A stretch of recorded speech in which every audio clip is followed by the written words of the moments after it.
Números capítulo 30. A lei acerca dos votos. Depois disso, Moisés falou aos líderes das tribos dos israelitas. Isto é o que o Senhor ordenou. Quando um homem fizer voto ao Senhor ou jurar obrigando-se a alguma coisa, não violará a sua palavra, fará tudo o que sair da sua boca. Da mesma forma, se uma mulher jovem que ainda vive na casa de seu pai fizer um voto ao Senhor obrigando-se a algo, e seu pai souber do seu voto e da obrigação que assumiu, e não disser nada, então todos os seus votos e toda a obrigação que assumiu serão válidos. Mas se seu pai, no dia em que eu souber, desaprovar o que ela fez, todos os seus votos e todas as obrigações que assumiu deixarão de ser válidos, e o Senhor a perdoará porque seu pai não os aceitou. Se ela se casar enquanto ainda estiverem valendo os seus votos, ou a palavra irrefletida dos seus lábios, com a qual houver assumido uma obrigação, e se o marido se calar no dia em que o souber, os votos dela e as obrigações que assumiu serão válidos. Mas se o marido desaprovar o que ela fez no dia em que o souber, anulará o voto que ela houver feito, como também a palavra irrefletida dos seus lábios, com a qual assumiu uma obrigação, e o Senhor a perdoará. A respeito do voto de uma viúva ou de uma divorciada, toda obrigação que assumir será válida. Mas se ela fez o voto na casa de seu marido ou se fez uma promessa com juramento, e seu marido, mesmo sabendo, se calou sem desaprová-la, todos os seus votos e toda a obrigação que assumiu serão válidos. Se, porém, seu marido anulou tudo no dia em que ficou sabendo, tudo quanto saiu dos lábios dela deixará de ser válido, tanto os seus votos como aquilo a que se obrigou. Seu marido os anulou, e o Senhor perdoará. Seu marido pode confirmar ou anular todo voto e todo juramento de obrigação que ela houver feito para se humilhar. Mas se o marido não lhe disser nada no outro dia, confirmará todos os votos e todas as obrigações que ela houver assumido. Ele os confirmou porque não lhe disse nada no dia em que ficou sabendo. Mas se os anular completamente depois de tê-los ouvido, levará sobre si o pecado dela. São esses os estatutos que o Senhor ordenou a Moisés a respeito do marido de sua mulher e do pai de sua filha, quando ela ainda for jovem e viver na casa do pai. Números capítulo 31. A vitória sobre os midianitas. E o Senhor disse a Moisés: Vinga os israelitas contra os midianitas. Depois disso serás recolhido ao teu povo. Então Moisés falou ao povo: Armai homens dentre vós para a guerra, a fim de que saiam contra Midian, para executarem a vingança do Senhor sobre Midian. Enviareis à guerra 1000 de cada uma das tribos de Israel. Assim foram apresentados 1000 de cada tribo dentre os milhares de Israel, num total de 12.000 armados para a guerra. E Moisés mandou à guerra 1000 de cada tribo, e com eles Finéias, filho do sacerdote Eleazar, que levava nas mãos os utensílios do santuário e as trombetas para tocarem o alarme.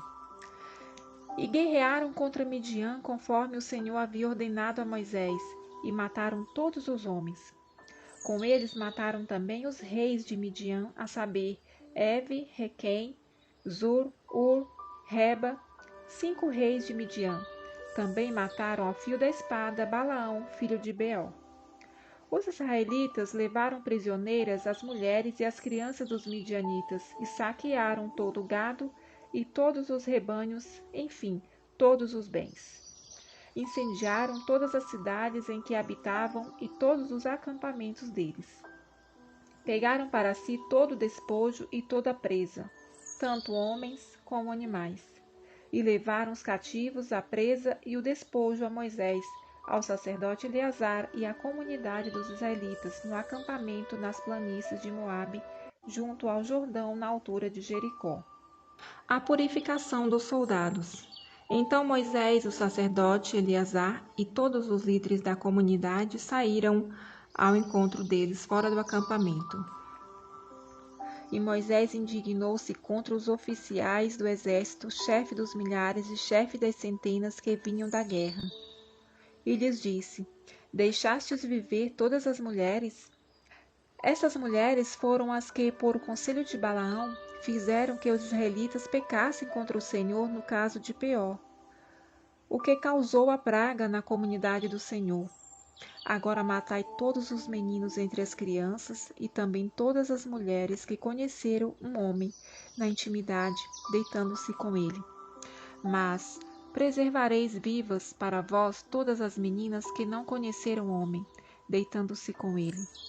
Ficai durante 7 dias fora do acampamento, todos vós, tanto quem houver matado alguém como quem houver tocado em algum morto. No 3º dia e no 7º, purificai-vos, vós e vossos prisioneiros. Purificai também toda a roupa e todo artigo de pele, todo objeto de pelos de cabra, todo utensílio de madeira. Então o sacerdote Eleazar disse aos guerreiros que haviam saído à guerra: Este é o estatuto da lei que o Senhor ordenou a Moisés. O ouro, a prata, o bronze, o ferro, o estanho, o chumbo, tudo o que pode resistir a fogo, fareis passar pelo fogo, e ficará puro. Também será purificado com a água da purificação, e tudo o que não pode resistir ao fogo, fareis passar pela água. Também lavareis as roupas no 7º dia e ficareis puros. Depois disso, entrareis no acampamento. A divisão dos despojos. O Senhor disse ainda a Moisés: Faz a soma do despojo conquistado, tanto homens como animais, tu, o sacerdote Eleazar e os líderes das casas paternas da comunidade. Divide-o em 2 partes iguais entre os soldados que saíram à batalha e toda a comunidade. E separarás para o Senhor um tributo dos homens de guerra, dos que saíram à batalha, em 500 tantos de homens como de bois, jumentos e ovelhas. Separarás para o Senhor um tributo dos homens de guerra, dos que saíram à batalha, em 500 tanto de homens como de bois, jumentos e ovelhas. Separareis o tributo da metade que lhes pertence e o dareis ao sacerdote Eleazar como oferta alçada ao Senhor. Mas da metade que pertence aos israelitas tomarás de cada 50, tanto de homens como de bois, jumentos e ovelhas, enfim, de todos os animais, e os darás aos levitas, que são encarregados do serviço do tabernáculo do Senhor. Então Moisés e o sacerdote Eleazar fizeram conforme o Senhor havia ordenado a Moisés. O despojo restante da pilhagem que os homens de guerra tomaram foi de 675.000 ovelhas, 72.000 bois e 61.000 jumentos, ao todo 32.000 mulheres que não haviam conhecido nenhum homem na intimidade, deitando-se com ele.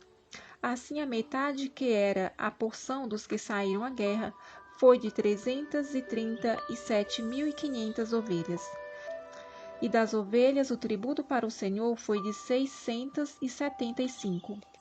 E eram 36.000 bois, dos quais 72 foram o tributo para o Senhor.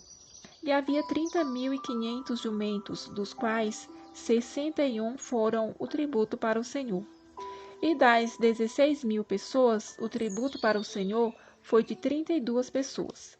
Moisés deu o tributo ao sacerdote Eleazar, a oferta alçada do Senhor, conforme este lhe havia ordenado. E da metade que era dos israelitas, que Moisés havia separado da parte que pertencia aos homens que haviam guerreado, a metade que coube à comunidade foi de 337.500 ovelhas, 36.000 bois, 30.500 jumentos e 16.000 pessoas. Dessa metade que era dos israelitas, Moisés tirou de cada 50, tanto dos homens como dos animais, e os deu aos levitas, encarregados do serviço do tabernáculo do Senhor, conforme este havia ordenado a Moisés. A oferta voluntária dos oficiais. Então os oficiais encarregados dos milhares do exército, os chefes de 1.000 e os chefes de 100 aproximaram-se de Moisés e disseram-lhe: Teus servos contaram os homens de guerra que estiveram sob o nosso comando. Não falta nenhum. Por isso trouxemos a oferta do Senhor, cada um o que o achou: artigos de ouro, pulseiras, braceletes, anéis, brincos e colares, para fazer expiação por nós diante do Senhor. Assim Moisés e o sacerdote Eleazar receberam deles o ouro em forma de joias. E todo o ouro da oferta alçada que os chefes de 1.000 e os chefes de 100 fizeram ao Senhor foi 16.750 siclos, pois cada um dos homens de guerra havia tomado despojo para si. Então Moisés e os sacerdotes Eleazar receberam o ouro dos chefes de 1.000, dos chefes de 100, e o colocaram na tenda da revelação como memorial para os israelitas diante do Senhor.